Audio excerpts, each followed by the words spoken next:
रजत शर्मा वाला आज का जो योगी जी का इंटरव्यू था, उसमें सबसे खास बात जानते क्या थी कि रजत शर्मा सोच रहे थे कि योगी जी को कुछ कठिन प्रश्न पूछ के और उनको डिफेंसिव कर लेंगे, लेकिन जो झपाट उनको पड़े हैं और जिस तरह के उत्तर उनको मिले हैं, भाई मज़ा आ गया। नमस्ते, मैं हूं संजय दीक्षित और आप देख रहे हैं दी जयपुर डायलॉग्स। आज इंडिया टीवी पे योगी जी का एक धमाकेदार इंटरव्यू आया और उस धमाकेदार इंटरव्यू में उन्होंने बहुत से लोगों के पर खच्चे उड़ा दिए, बिल्कुल उनको चीथड़े चीथड़े कर दिया। और उसमें ख़ास तौर से यदि नाम लिया जाए तो आप राहुल गांधी का ले सकते हैं, पाकिस्तान का ले सकते हैं और पाकिस्तान के अलावा उन माफिया डॉन्स का ले सकते हैं जिनकी रूह कांपती है योगी जी के मात्र नाम ले जाने से।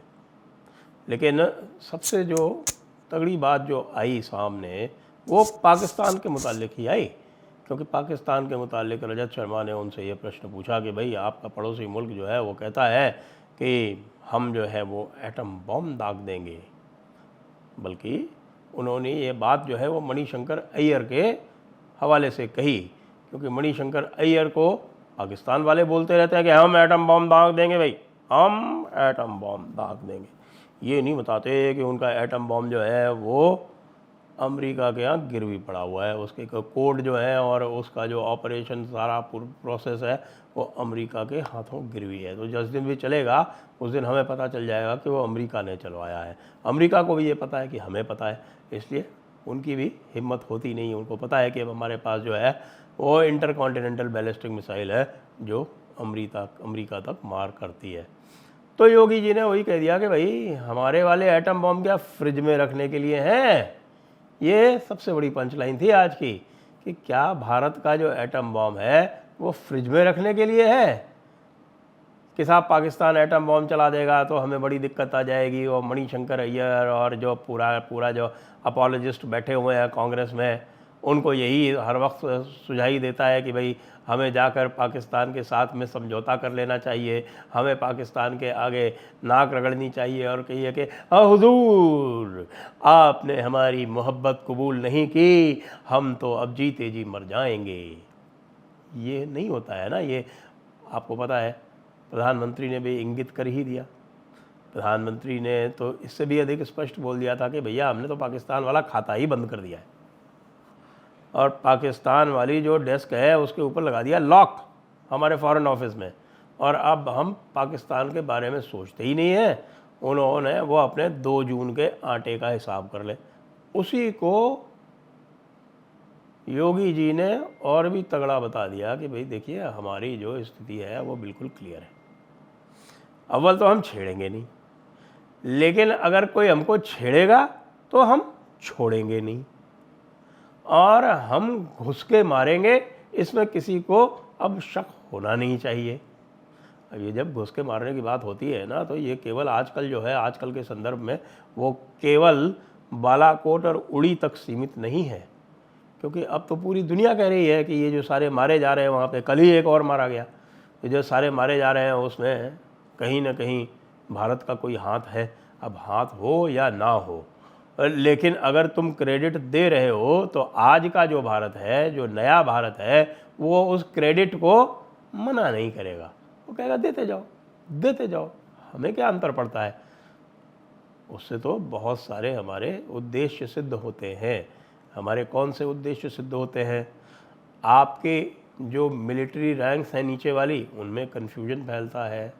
आपके आतंकवादी जो है वो डर के साए में जीने लगते हैं और उनको ये लगने लगता है कि पाकिस्तान का इस्टेब्लिशमेंट है वो पूरी तरह से नाकारा है और उनकी हिफाजत करने में सक्षम नहीं है। और तीसरा जो सबसे बड़ा उद्देश्य सिद्ध होता है वो ये है कि वो पूरे के पूरे पाकिस्तान की जनता का मनोबल गिरा देता है, मोराल डाउन कर देता है। बात योगी जी ने राम मंदिर की भी की, और राम मंदिर के संदर्भ में आपको ध्यान है कि एक बड़ा कांड हुआ है कि नाना पटोले जी हैं, पहले भारतीय जनता पार्टी में हुआ करते थे, भारतीय जनता पार्टी में उल्टी पुल्टी कुछ की, उन्होंने डांट पड़ी तो भारतीय जनता पार्टी छोड़ के चले गए हैं, सीधे कांग्रेस ज्वाइन कर ली और कांग्रेस में उनको जो है सीधे ऊंचा पद दे दिया गया। अध्यक्ष हैं आजकल वो महाराष्ट्र कांग्रेस के। तो महाराष्ट्र कांग्रेस के अध्यक्ष के नाते उन्होंने ये कहा कि भाई राम मंदिर को, यानी कांग्रेस के जीतने के बाद, इंडिया अलायंस के जीतने के बाद वो कह रहे हैं कि राम मंदिर को सोनिया जी द्वारा शुद्ध किया जाएगा। अब आप मुझे ये समझा दो कि सोनिया जी कब से हिंदू धर्माचार्य हो गई। सबको पता है कि वो एक बिल्कुल जिसको कहते हैं फंडामेंटलिस्ट कट्टर कैथोलिक है, और उस कट्टर कैथोलिक के नाते सोनिया जी जो है वो पूरे भारत को क्रिश्चियनिटी में कन्वर्ट करना चाहती हैं, जिसके लिए उनको जो है चर्च से, वेटिकन से, उसके लिए उनको मैंडेट भी हासिल है। उस मैंडेट के माध्यम से उनके यूपीए काल में उन्होंने बहुत सारे कांड किए भी हैं। और ये बात तब कही जा रही है जब द्रौपदी मुर्मू जी ने अभी वहाँ कुछ दिन पहले जाकर दर्शन किए हैं। तो भाई ये बात तो जब आप इस तरह की करोगे तो वो तो लिंक तो होगी ही। मोदी जी ने कल परसों इसको पकड़ लिया था, आज योगी जी ने उसको आगे बढ़ा दिया। और जो भी पूरा का पूरा जो कांग्रेस का चरित्र है, जो कांग्रेस किस तरह से महिलाओं के प्रति बर्ताव करती है, वो भी सामने आ गया। अभी अभी आपने राधिका खेड़ा का किस्सा सुना है पूरा का पूरा। राधिका खेड़ा से पहले आपने वो असम में जो अंकिता दास थी उनका भी किस्सा आपने सुना है। तो ये सबको पता है कि भैया ये लोग जो है इनकी कथनी और करनी में कितना अंतर है। ये योगी जी ने ही कहा कि इनका काम ही है पूरे देश को बांटना। आरंभ ही इन्होंने देश को बांटने से किया था और आज भी पूरे देश को बांट रहे हैं। वही अंग्रेज़ों वाला जो पूरा कार्यक्रम था, पहले अंग्रेज़ थे, उनके स्थान पर ये कांग्रेसी आ गए। वो काम वो लगातार किए जा रहे हैं। बात भाई जब ये होगी तो बात तो राहुल गांधी की भी आएगी, बात तो उत्तर प्रदेश के चुनाव की भी आएगी, बात तो माफिया की भी आएगी। अब माफिया के बारे में तो आप योगी जी से क्या ही बात कर सकते हो। ये तो आप पूरा वो इंटरव्यू सुनेंगे तभी आपको समझ में आ जाएगा कि माफिया को तो उन्होंने सीधे सीधे कह दिया कि भाई सीधे रहोगे तो फ़ायदे में रहोगे, कायदे में रहोगे तो फ़ायदे में रहोगे, वरना बहुत कुछ घाटा हो जाता है। अब लोग कह रहे हैं कि साहब, पूछा गया कि साहब के लोग कह रहे हैं कि मुख्तार को आपने मार दिया। योगी जी का उत्तर जानते क्या था? उसको तो मरना ही था। अब इसका कोई भी अर्थ आप निकाल लें कि उसको तो मरना ही था। हाँ, उसको तो कैसे मरना था भाई? अंततः तो सबको मरना ही है ना। या तो यहाँ से समझ लीजिए या दूसरी तरह से समझ लीजिए कि जो भी यहाँ पर रहेगा कायदे से नहीं रहेगा वो तो भाई नुकसान में ही रहेगा। वही वाली बात, कायदे में रहोगे तो फ़ायदे में रहोगे। ग़ज़वा-ए हिंद पे भी बोल दिया उन्होंने सीधे सीधे कि भैया ये तो क़यामत तक होना नहीं है। अब दूसरी बात अलग है कि ग़ज़वा-ए हिंद नहीं होगा तो क़यामत भी नहीं होगी। तो इसलिए अंततः इसका संदेश यही जाता है कि भाई लोगों, हमारे लिए श्रेयस्कर यही है कि सारे के सारे घर वापसी कर लो। यह क़यामत वाला जो मामला है ना, ये क़यामत वाली फ़िलॉसफी है, ये तो अब होनी ही नहीं है, क्योंकि ग़ज़वा-ए हिंद नहीं होना तो क़यामत भी नहीं होनी। ये किताबों में लिखा है ना कि बिना ग़ज़वा-ए हिंद की क़यामत नहीं होगी। ग़ज़वा-ए हिंद की तो कोई संभावना बची नहीं। मोदी जी से लेके और अमित शाह से लेके और योगी जी तक लेके आप देख रहे हैं कि अगले 50 वर्ष का तो हिसाब किताब पूरा बैठा हुआ है यहाँ पे। उसके बाद भी बहुत सारे नए नए लोग आते जा रहे हैं, बिल्कुल जिनको बोलते हैं खाँटी दुर्धर्ष सेनानी।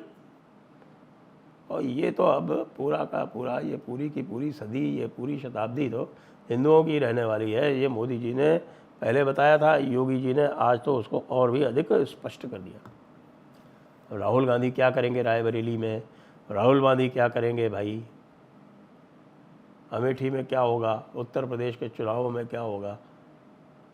राहुल गांधी क्या जो आज बखिया उधेड़ी है योगी आदित्यनाथ ने, वो भी ज़बरदस्त थी। क्या ही बखिया उधेड़ी है, क्या मज़े से उनकी जो है वो जिसको कहे चुटकुले लिए हैं, उनकी चुटकियाँ ली हैं। जिस व्यक्ति को मंदिर में कैसे बैठा जाता है ये नहीं आता, वो गुजरात के चुनाव के समय पर मंदिर मंदिर घूम रहा था।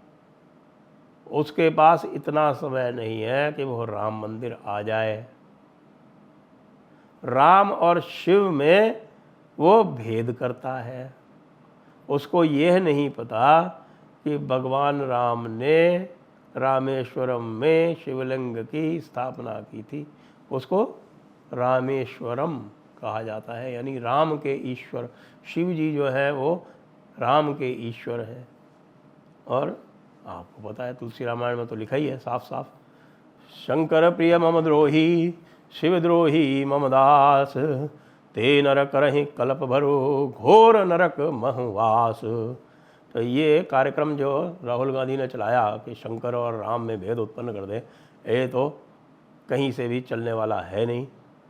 उनको ना तो और किसी भी प्रकार से उनको किसी का आदर करने का है। अब मोदी जी और योगी जी तो श्रमिकों का भी आदर करते हैं, श्रमिकों को भी निष्ठा से सर नवाते हैं।